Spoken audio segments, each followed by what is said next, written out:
Ya, terima kasih teman-teman sekalian yang sudah memimpin kita dalam pujian dan penyembahan. Shalom. Ya, puji Tuhan, di kesempatan yang baik ini kita akan bersama-sama untuk belajar kebenaran firman Tuhan di bawah tema Yesus menjadi Tuhan. Ini yang menjadi subtema kita di minggu ini, dan nats pembimbing kita terambil di dalam Kisah Para Rasul pasal yang kedua ayat yang ke-36. Kisah Para Rasul pasal yang kedua ayat yang ke-36, demikian bunyi firman Tuhan.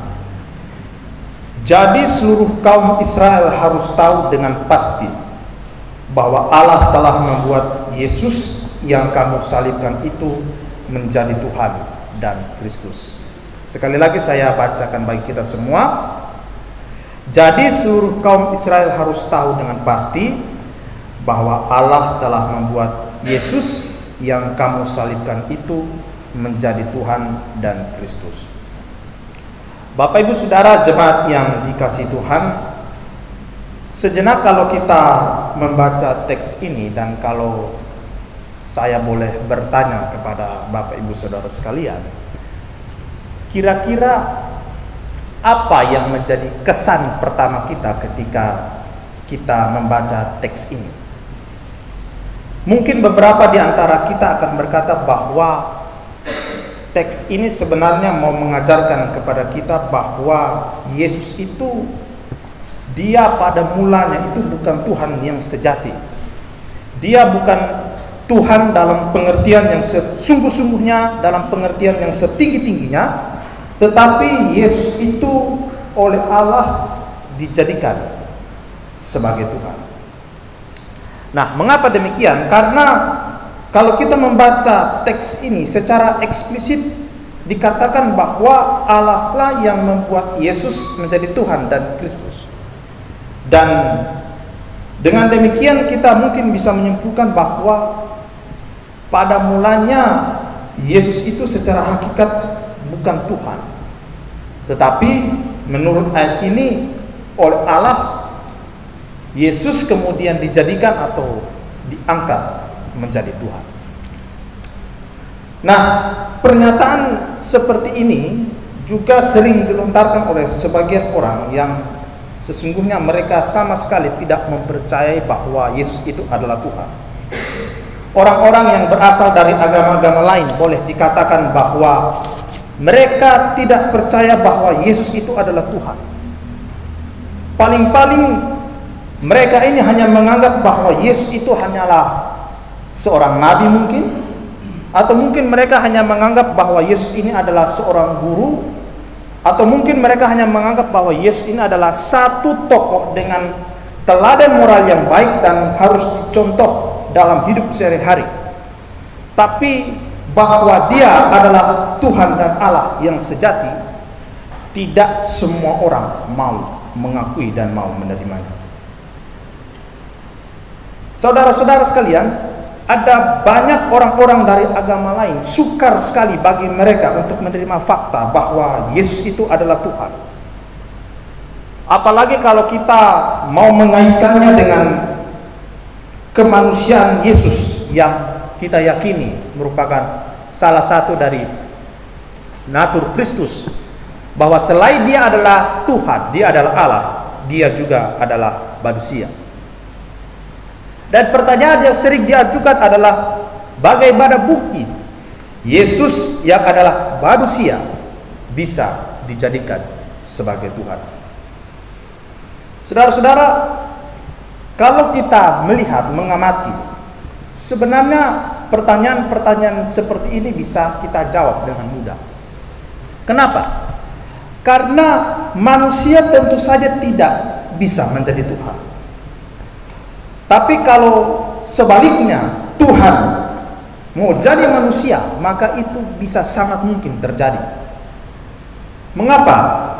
Karena kalau kita percaya bahwa Tuhan itu dia maha kuasa, kalau kita percaya bahwa Allah yang kita sembah itu adalah Allah yang maha kuasa, maka Allah pasti bisa melakukan apa saja yang dikehendakinya, termasuk menjadi manusia.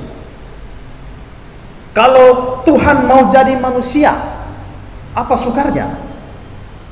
Tapi kalau Tuhan mau menjadi manusia, itu membuktikan bahwa Tuhan yang kita sembah itu adalah Allah yang Maha Kuasa, dan bagi Allah yang Maha Kuasa itu tentu tidak ada sesuatu pun yang mustahil bagi Dia. Dan kalau kita percaya bahwa Yesus itu adalah Tuhan, maka kita percaya bahwa Dia adalah Tuhan yang Maha Kuasa, dan kalau Yesus adalah Tuhan yang Maha Kuasa, maka Dia bisa melakukan apa saja, dan bagi Dia tidak ada yang mustahil. Tapi sekali lagi, banyak orang tidak mudah atau tidak mau menerima fakta bahwa Yesus itu adalah Tuhan, bahwa Yesus itu adalah Allah. Banyak orang menganggap bahwa kekristenan itu adalah sebuah kepercayaan yang tidak masuk akal, karena kekristenan telah mentuhankan seorang manusia yang bernama Yesus. Dan untuk memperkuat pernyataan itu, mereka mulai membangun argumen, baik itu argumentasi yang sumbernya berasal dari keyakinan mereka sendiri, ataupun argumentasi yang mereka cari selidiki dari keyakinan kita terhadap kitab suci. Dan kemudian mereka mulai menyerang menggunakan Alkitab yang selama ini kita yakini, dan salah satunya adalah pakai ayat ini, Kisah Para Rasul pasal 2 ayat yang ke-36 ini. Nah, lalu bagaimana caranya agar kita bisa memahami sesungguhnya makna sebenarnya di balik teks yang baru saja kita baca ini? Dan ini sangat penting agar kita bisa dapat mempertahankan, menguatkan iman dan keyakinan kita bahwa sesungguhnya Yesus Kristus itu adalah satu-satunya Tuhan dan Juru Selamat yang layak untuk disembah. Nah, Bapak Ibu Saudara, saya ingin berbagi sedikit tentang cara pandang kita terhadap kitab suci. Pertama adalah bahwa ayat ini tidak boleh langsung diartikan bahwa Yesus itu tadinya bukan Tuhan, lalu kemudian Dia dijadikan sebagai Tuhan. Mengapa demikian? Seperti yang sudah saya jelaskan tadi, bahwa yang bukan Tuhan tidak bisa menjadi Tuhan. Tidak ada satupun manusia di muka bumi ini yang bisa menjadi Tuhan. Kenapa? Karena manusia itu terbatas, sedangkan Tuhan itu tidak terbatas. Yang terbatas tidak bisa menjadi yang tak terbatas. Manusia itu hina, sedangkan Allah itu Maha Kuasa. Dan yang hina tidak bisa menjadi yang Maha Kuasa. Karena itu sekali lagi ayat ini tidak boleh secara langsung diartikan bahwa Yesus itu tadinya adalah manusia yang kemudian menjadi Tuhan, dijadikan Tuhan oleh Allah. Kemudian yang kedua, salah satu cara untuk memahami makna dari nats kitab suci adalah kita harus selalu memperhatikan konteks dari ayat yang kita baca. Nah, yang dimaksud dengan konteks di sini adalah hubungan dari ayat yang sedang kita baca, yang sedang kita teliti, dengan ayat-ayat yang berada sebelum ayat itu, dan juga ayat-ayat yang berada sesudah ayat itu. Kita harus ingat bahwa ayat-ayat dalam Alkitab itu tidak berdiri sendiri. Ayat tersebut dia punya hubungan dengan ayat-ayat yang ada di sekitarnya. Karena itu kalau kita membaca satu ayat, jangan kita langsung comot ayat itu begitu saja, terus tidak mau melihat ayat-ayat di sekitar dia, baik itu ayat-ayat sebelumnya maupun ayat-ayat sesudahnya. Dan sesudah itu ayat ini kita langsung menafsirkan menurut pengetahuan pemahaman kita sebagai manusia yang hidup di tahun 2023 ini, tanpa kita melihat konteks daripada ayat ini. Sebab kalau dengan demikian maka maknanya akan menjadi berbeda dengan maksud si penulis. Istilah yang sering dipakai oleh mahasiswa-mahasiswa teologi, kalau melihat orang mencomot ayat begitu saja kemudian menafsirkan begitu saja, istilah yang sering biasa dipakai adalah itu sama dengan memperkosa ayat itu. Saya kasih contoh. Ini tadi pagi saya sampaikan. Saya sering menggunakan contoh ini. Kalau saya tulis surat kepada mama saya yang ada di Alor sana, saya tulis surat panjang lebar, mama saya di Semarang, ya, di Condrokusumo, bertemu dengan Bapak Tunggoro dan lain sebagainya, bla bla bla bla. Saya tulis panjang lebar, saya cerita semua keadaan di Condrokusumo di Semarang. Kemudian di bawah surat itu saya tulis peluk cium sayang, I love you, begitu kan? Kira-kira ada nuansa skandal? Tentu sama sekali tidak. Karena konteksnya adalah saya sebagai anak, saya tulis surat kepada orang tua saya, mama saya. Tapi beda ceritanya kalau saya tulis dengan menggunakan kalimat peluk cium sayang tadi kepada orang lain. Misalnya saya tulis surat kepada istri jemaat atau istri majelis. Kemudian saya tulis surat, kemudian di bawah saya tulis peluk cium sayang, I love you. Kira-kira apa yang terjadi? Ya, saya lari sampai di Alor sana, suaminya datang kejar saya pakai parang, kan tetap saja begitu. Perhatikan, kalimatnya sama, tapi kalau konteksnya beda, maka maknanya juga akan jadi beda. Karena itu sekali lagi, kalau mau tafsirkan satu ayat, bacalah teksnya secara lengkap, secara utuh, berkali-kali. Nah, kemudian yang ketiga, ketika kita melihat satu teks, melihat satu bagian firman Tuhan, coba kita pikirkan, kita renungkan. Pertama, siapa yang sedang menulis atau siapa yang menulis teks ini? Di dalam teks ini ada orang yang berbicara. Siapa yang berbicara? Dia berbicara kepada siapa? Kenapa dia berbicara kepada orang ini? Orang yang menerima ini dari latar belakang orang apa? Orang Indonesia kah? Orang Yahudi kah? Orang Yunani kah? Orang Romawi kah? Atau orang apa? Situasi apa yang sedang terjadi pada saat itu? Ayat itu ditulis tahun berapa? Latar belakang penerimanya bagaimana?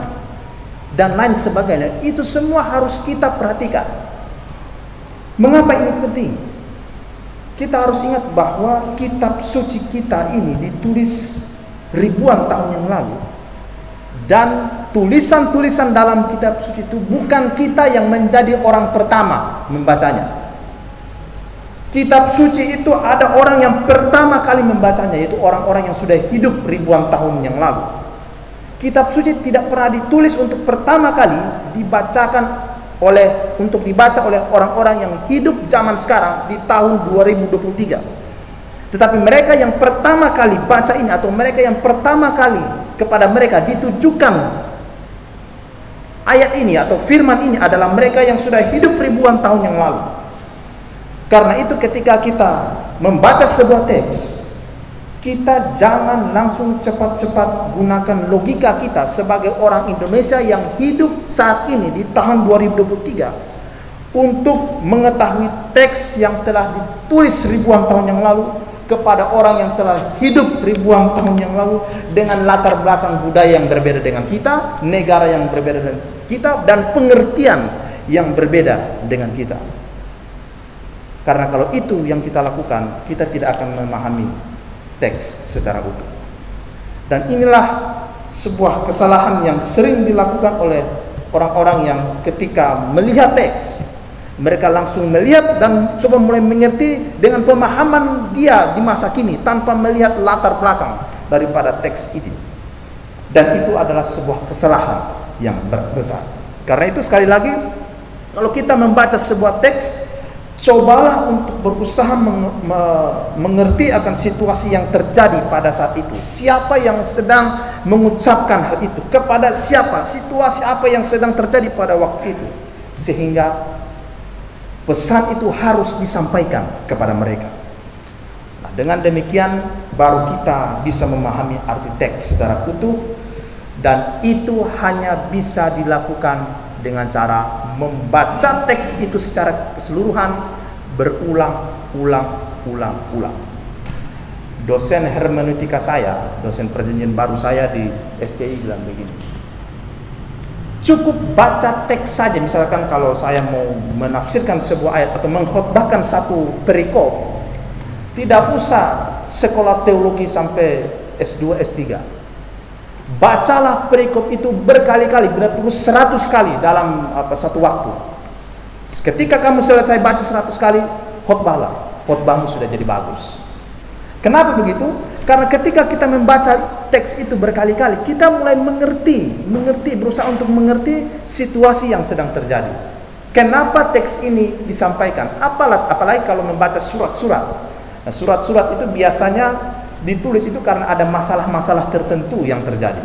Jadi kalau untuk memahami ayat-ayat tertentu dari surat, harus tahu dulu masalah apa yang terjadi dalam sebuah gereja yang kepadanya surat itu disampaikan, sehingga penulis menggunakan kata-kata itu. Nah, terkait dengan nats pembimbing kita dalam Kisah Para Rasul ini, saya ingin mengajak kita untuk coba memahami sedikit konteks dan latar belakang dari teks ini agar kita bisa memahami maknanya. Mungkin hanya sedikit saja yang bisa kita pahami, tapi biarlah ini menjadi pelajaran bagi kita untuk bisa memahami bahwa tema ini, Allah telah membuat Yesus menjadi Tuhan dan Kristus, kita bisa mengerti berdasarkan konteksnya. Nah, jemaat yang dikasih Tuhan, kalau kita memperhatikan Kisah Para Rasul pasal 2 ayat yang ke-36 ini, kita memperhatikan bahwa ayat ini dimulai dengan kata jadi. Jadi seluruh kaum Israel harus tahu dengan pasti. Kata jadi yang mengawali ayat ini menunjukkan bahwa sebenarnya ayat ini merupakan kesimpulan akhir dari berbagai hal yang sudah orang yang omong kesimpulan ini sampaikan pada beberapa bagian yang sudah dia nyatakan pada bagian-bagian sebelumnya. Tetapi saya juga melihat bahwa kata jadi ini juga bisa berarti bahwa sang pembicara dalam teks ini dia menunjukkan bahwa ada konsekuensi-konsekuensi, ada tindakan-tindakan yang harus dilakukan oleh para pendengar sebagai respon mereka terhadap berbagai hal yang sudah dia kemukakan pada bagian-bagian sebelumnya. Nah, apa itu? Kalau kita mulai memperhatikan dari ayat yang ke-14, maka kita bisa melihat bahwa mulai dari ayat 14 sampai dengan ayat yang ke-36 ini sebenarnya sebuah khotbah yang disampaikan oleh Rasul Petrus kepada orang-orang Yahudi yang kala itu mereka sedang berkumpul di Yerusalem untuk merayakan sebuah perayaan yang namanya Pentakosta, dan itu dicatat dalam pasal 2 ayat yang pertama.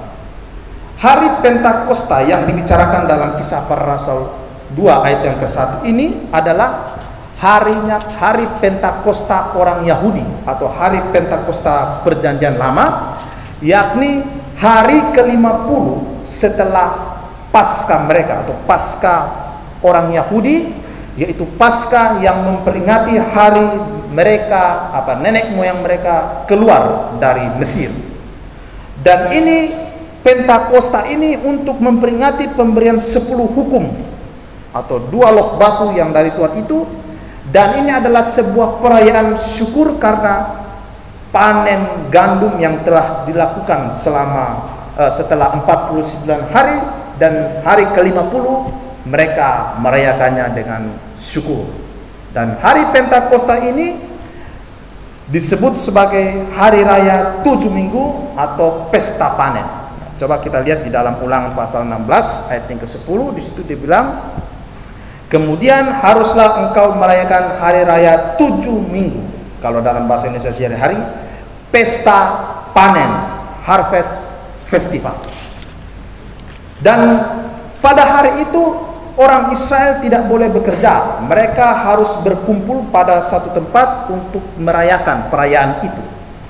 Dan inilah yang terjadi di Kisah Para Rasul pasal yang kedua ayat 1 ini. Nah, pada saat perayaan Pentakosta Perjanjian Lama itulah tiba-tiba Roh Kudus dicurahkan ke atas orang-orang percaya, sehingga lalu orang-orang Kristen mulai memaknai Pentakosta sebagai sebuah konsep yang baru, yakni hari pencurahan Roh Kudus.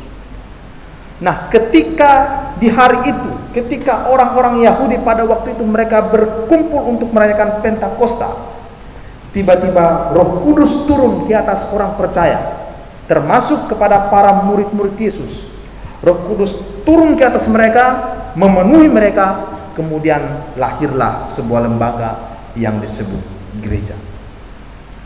Nah, ketika Roh Kudus turun ke atas para murid-murid dan orang percaya yang ada di situ, Kitab Suci mencatat bahwa tiba-tiba turun dari langit bunyi seperti tiupan sangkakala, dan itu memenuhi seluruh rumah. Kemudian tampak ada lidah-lidah api yang hinggap di atas mereka, dan orang-orang yang dihinggapi oleh Roh Kudus itu mereka mulai berbicara dalam bahasa-bahasa lain atau bahasa-bahasa asing. Kita menyebutnya bahasa roh. Nah, bahasa apa yang mereka gunakan?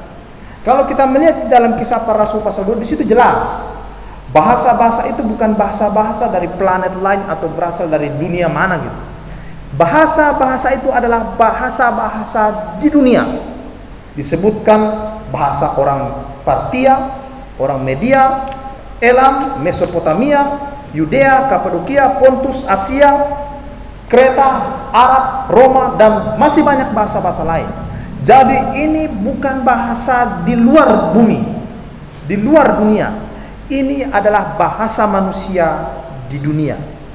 Dan bahasa-bahasa ini dikeluarkan oleh murid-murid Yesus yang adalah orang Yahudi, di mana mereka sama sekali bukan berasal dari daerah-daerah yang disebutkan sebagai daerah-daerah yang mereka mengucapkan bahasa-bahasa itu.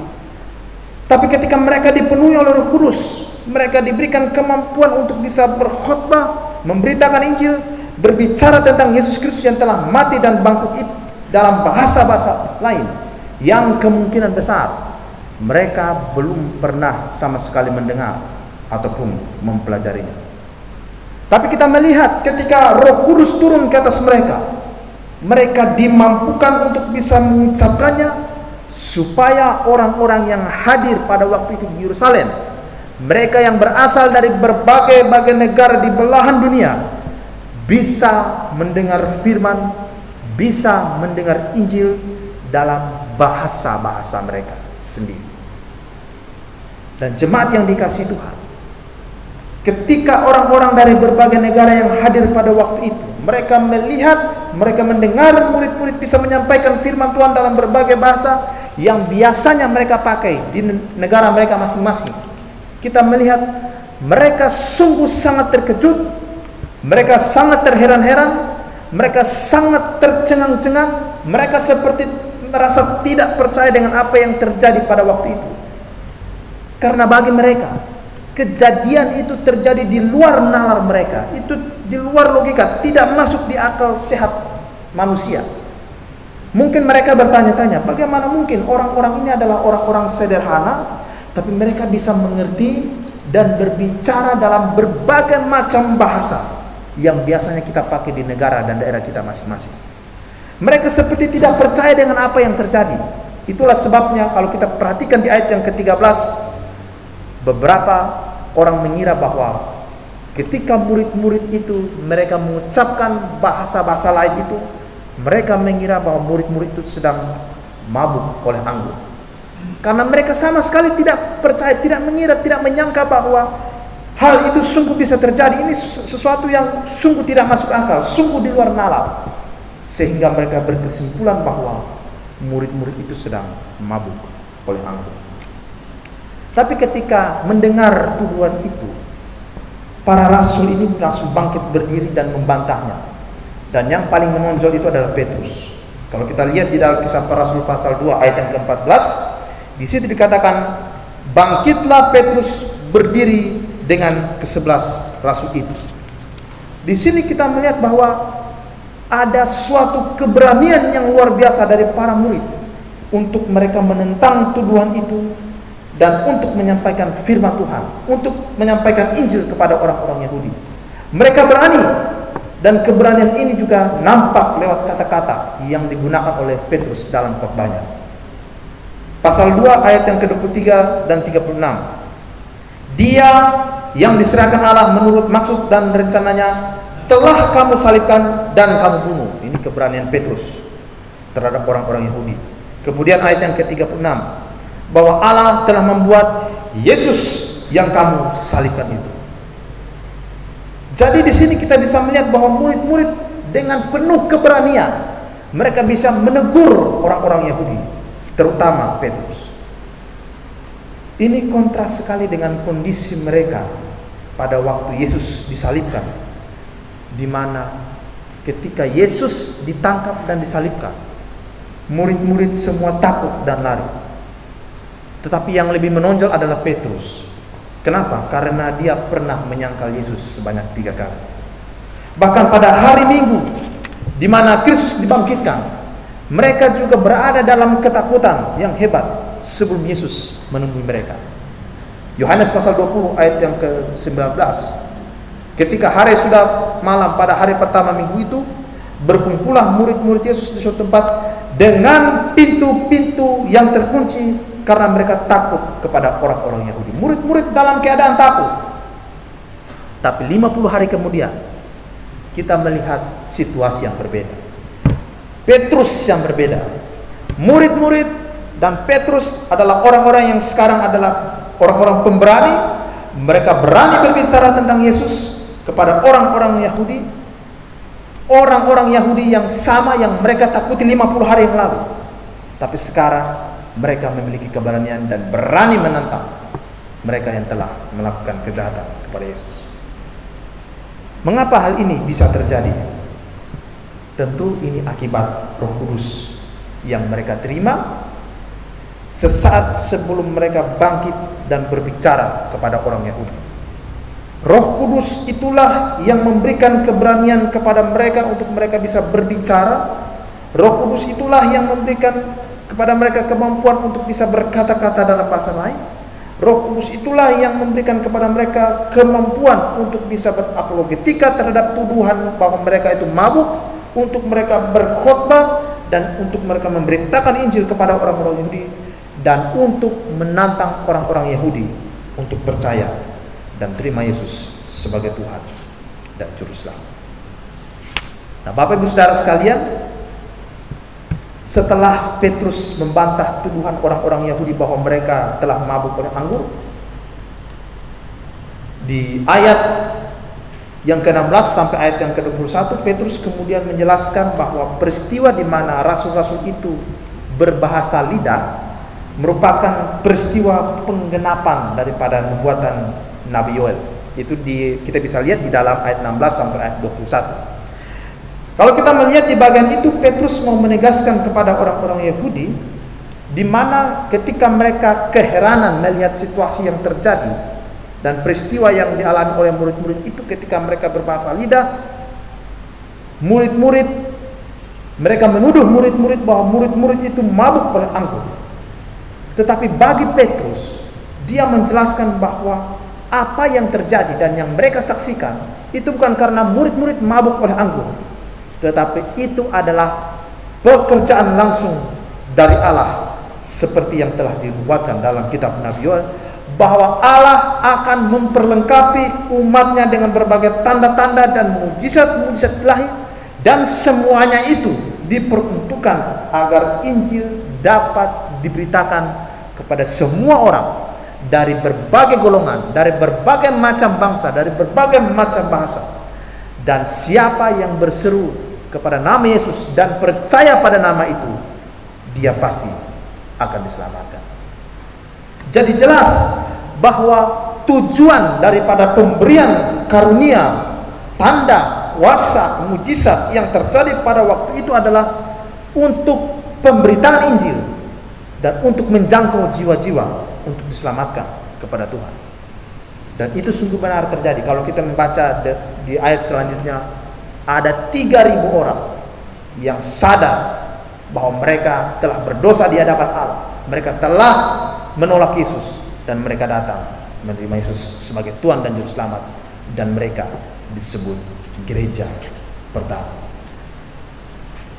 Jadi tujuan semuanya itu adalah agar orang-orang Yahudi yang menolak Yesus itu percaya kepada Tuhan, dibawa kepada Tuhan. Tuhan yang mana? Tuhan yang mana yang harus disembah oleh orang-orang pada waktu itu? baik orang-orang Yahudi maupun orang-orang non-Yahudi.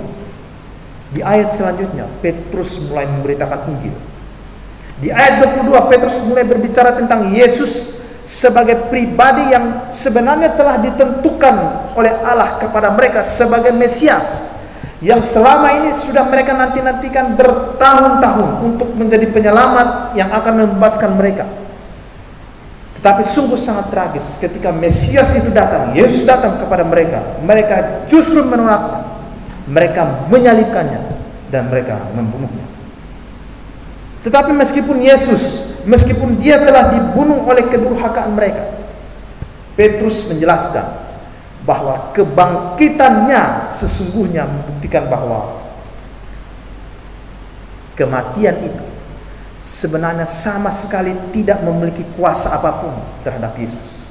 Sengat maut tidak memiliki kuasa terhadap Yesus, karena fakta telah menunjukkan bahwa Yesus yang tadinya mereka tolak, Yesus yang tadinya mereka bunuh, Yesus yang tadinya mati, telah bangkit dari kematian.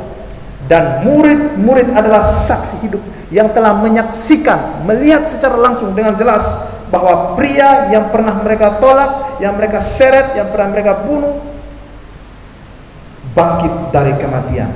Dan itu menunjukkan bahwa kematian itu tidak memiliki kuasa apapun terhadap Yesus. Petrus perlu menjelaskan ini kepada mereka. Kenapa? Karena kalau Yesus bukan Mesias, kalau Yesus bukan Tuhan, Yesus tidak mungkin bangkit dari kematian. Dan kalau Yesus tidak bangkit dari kematian, maka Yesus sama sekali tidak layak untuk menjadi Mesias dan penyelamat bagi bangsa Yahudi. Karena dalam pemahaman orang Yahudi, Mesias itu tidak ditinggalkan dalam dunia orang mati dan tubuhnya mengalami kebinasaan.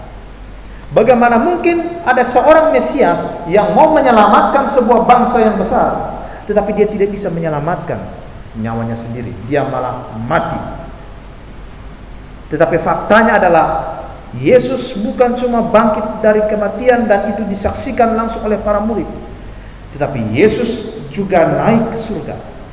Bahkan dia mencurahkan Roh Kudus ke atas mereka, sehingga berbagai tanda-tanda, berbagai mujizat, berbagai kebesaran Allah itu dapat didemonstrasikan di hadapan orang-orang Yahudi, agar mereka sadar dan percaya bahwa Yesus yang mereka tolak, Yesus yang mereka hina, Yesus yang mereka siksa, yang mereka bunuh, sungguh-sungguh adalah Mesias, Tuhan yang dapat memulihkan hidup mereka. Nah, setelah Petrus menjelaskan semua itu panjang lebar, baru dia bilang, jadi seluruh kaum Israel harus tahu dengan pasti bahwa Allah telah membuat Yesus yang kamu salibkan itu menjadi Tuhan dan Kristus. Artinya apa? Artinya bahwa semua hal yang telah dijelaskan oleh Petrus tadi, yaitu berbagai pekerjaan-pekerjaan ilahi, Allah memberikan kuasa kepada murid-murid yang memampukan mereka bersaksi tentang Yesus di hadapan orang-orang Yahudi, bahwa Yesus yang mereka tolak itu, Yesus yang mereka bunuh itu sungguh-sungguh adalah Tuhan dan Mesias. Meskipun mereka telah menolaknya, meskipun mereka telah membunuhnya, tetapi faktanya Yesus itu telah bangkit, dia naik ke surga, dan itu disaksikan langsung oleh murid-murid. Bahkan dia sendiri yang kirim Roh Kudus ke atas murid-murid untuk menyatakan kuasa Allah di hadapan mereka melalui berbagai tanda-tanda dan mujizat-mujizat yang membuat mereka tercengang-cengang. Dan itu sebenarnya untuk menunjukkan, untuk memperlihatkan kepada orang Yahudi bahwa Yesus itu adalah Tuhan dan Kristus. Jadi kalau kita mau menyimpulkan istilah Allah membuat Yesus menjadi Tuhan dan Kristus, ini sebenarnya menunjuk pada tindakan Allah terhadap berbagai hal yang sudah dijelaskan oleh Petrus tadi. Semua hal yang dijelaskan oleh Petrus tadi itu merupakan tindakan Allah untuk memproklamasikan kepada dunia bahwa Yesus itu adalah sungguh-sungguh Tuhan dan Kristus. Sekalipun orang-orang Yahudi tidak pernah mempercayai klaim Yesus bahwa Yesus adalah Tuhan dan Kristus, tetapi Allah telah menyatakan, telah membuktikan kepada dunia melalui berbagai hal yang telah disampaikan oleh Petrus, kematiannya, kebangkitannya, kenaikannya ke surga, dan pencurahan Roh Kudus. Semuanya itu Allah mau menunjukkan kepada orang Yahudi bahwa Mesias yang kalian tolak itu, pribadi yang kalian tolak itu, Yesus yang kalian bunuh itu adalah sungguh-sungguh Tuhan dan Kristus. Saya mengutip kata-kata seorang penafsir ini, David Peterson. Ketika Petrus berkata bahwa Allah telah menjadikan Yesus sebagai Tuhan dan Mesias, kita tidak boleh menyimpulkan bahwa ini adalah bukti dari adopsi, yaitu pandangan yang menyatakan bahwa Yesus hanya diadopsi sebagai wakil Allah di surga pada saat itu. Dalam Injil Lukas, Yesus sudah dinyatakan sebagai juru selamat, Mesias, dan Tuhan sejak kelahirannya. Khotbah Petrus menyoroti bagaimana hal ini diketahui ketika Yesus secara progresif dibuktikan oleh Allah melalui mujizat-mujizat, keajaiban-keajaiban, dan tanda-tanda, dan kemudian secara klimaksnya melalui kebangkitannya. Karena dia adalah Mesias, Yesus dibangkitkan dari kematian dan ditinggikan di sebelah kanan Allah. Namun seperti halnya ada beberapa tahapan penting dalam kehidupan seorang raja, mulai dari kelahirannya sebagai pewaris takhta, pengurapan, hingga menduduki takhta. Demikian juga halnya dengan Yesus dalam kisah para rasul. Meskipun Yesus disebut Tuhan dan Mesias sebelumnya, otoritas penuh dari gelar-gelar ini diberikan hanya melalui kematian, kebangkitan, dan peninggian. Kematian, kebangkitan, dan peninggian inilah yang menjadi inti khotbah Petrus di kisah para rasul pasal 2. Maksudnya adalah bahwa hal-hal yang dijelaskan oleh Petrus itu, mulai dari kematian, kebangkitan, naik ke surga, dan sebagainya itu, semuanya itu dialami oleh Yesus secara utuh, secara menyeluruh, secara lengkap. Dan Allah mau membuktikan kepada dia bahwa, kepada orang-orang Yahudi, bahwa karena Yesus sudah mengalami semuanya itu, maka itu membuktikan bahwa dia benar-benar adalah Tuhan dan Kristus. Yesus adalah Mesias yang selama ini dinanti-nantikan oleh orang Yahudi, tapi kemudian mereka tolak. Tapi karena kalian menolak, saya membuktikan bahwa dia adalah Mesias yang selama ini kalian cari. Buktinya apa? Dia mati, dia bangkit, dia naik ke surga, dia kirim Roh Kudus dan memberikan kuasa. Itu adalah bukti-bukti bahwa Yesus adalah Tuhan dan Kristus. Padahal salah satu tujuan kedatangan Yesus ke dalam dunia adalah untuk memulihkan kerajaan Israel. Dalam Injil Matius pasal 15 ayat yang ke-24, jawab Yesus, "Aku diutus hanya kepada domba-domba yang hilang dari umat Israel." Jadi Yesus datang ke dalam dunia ini karena dia telah dijanjikan bagi Israel sebagai Mesias yang akan menyelamatkan mereka dan membebaskan mereka. Tetapi apa yang terjadi ketika Yesus datang kepada Israel? Apa yang dilakukan oleh mereka? Yohanes pasal 1 ayat 11. Ia datang kepada milik kepunyaannya, Israel, tapi orang-orang kepunyaan itu tidak menerima dia. Yesus datang kepada domba-dombanya Israel, tetapi Israel malah menolak, membunuh Mesias yang diberikan Allah bagi mereka. Tetapi yang harus kita syukuri adalah, meskipun Israel telah menolak Yesus sebagai Mesias dan Tuhan, tapi rencana Allah berkenaan dengan penyelamatan dunia melalui penginjilan Israel sama sekali tidak pernah digagalkan oleh penolakan mereka. Yesus yang adalah tunas Daud, keturunan Daud, kitab suci mengatakan dia adalah singa dari Yehuda. Ketika dia ditolak oleh Israel, dia pergi kepada bangsa-bangsa lain. Dia pergi kepada bangsa-bangsa Samaria, dia pergi kepada bangsa-bangsa non-Yahudi, dia pergi kepada bangsa-bangsa di luar Israel, termasuk kepada kita. Dan dia menunjukkan jalan untuk mencapai kehidupan yang kekal, yaitu melalui dirinya sendiri. Itulah sebabnya Rasul Paulus berkata dalam Roma 11 ayat 15, sebab jika penolakan mereka berarti perdamaian bagi dunia, dapatkah penerimaan mereka mempunyai arti lain daripada hidup dari antara orang mati. Meskipun Israel menolak Yesus, tetapi Injil tetap diberitakan kepada bangsa-bangsa lain, termasuk kita semua yang hadir pada hari ini. Karena itu kita bersyukur karena kita punya Tuhan seperti Yesus yang begitu sangat mengasihi kita dengan tiada batasnya. Dia datang sendiri ke dalam dunia. Dia tidak utus siapa-siapa untuk cari saya dan saudara. Dia datang sendiri ke dalam dunia. Dia cari umatnya yang terhilang. Dia datang sendiri ke dalam dunia untuk menunjukkan terang yang sesungguhnya itu kepada manusia, bahwa di dalam dia ada hidup, di dalam dia maut tidak memiliki kuasa sedikit pun, dan di dalam dia kita beroleh kemenangan karena dia bangkit dari kematian. Saudara-saudara sekalian,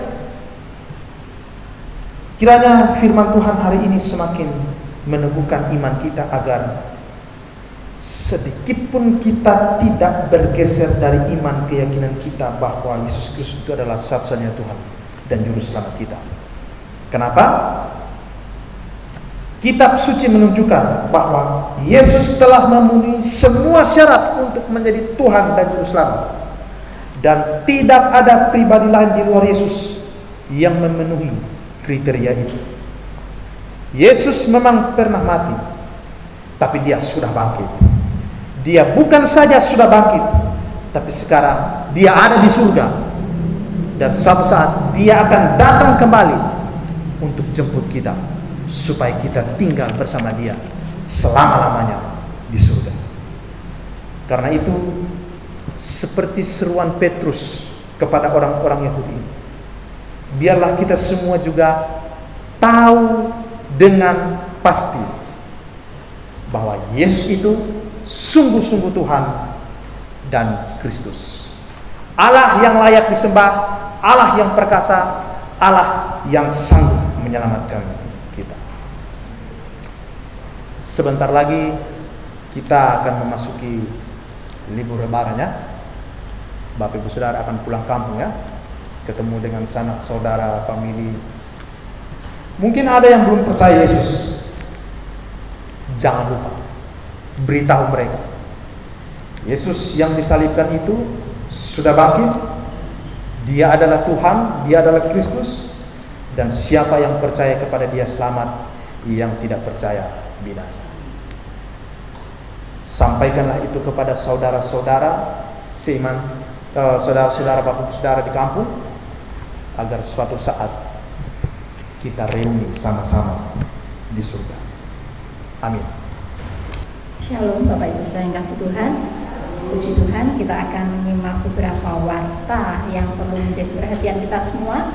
Tetapi sebelum kita menyimaknya, Gembala Sidang, Majelis dan seluruh jemaat Gereja Isa Al-Masih Condrokusumo mengucapkan terima kasih atas pelayanan Saudara Stephen Roberto yang sudah menyampaikan firman Tuhan pada sore hari ini. Kiranya pelayanan Kak Stephen bisa menjadi berkat buat kita semua, dan Tuhan pakai lebih lagi di dalam ladang pelayanannya dimanapun ditempatkan ya. Oke.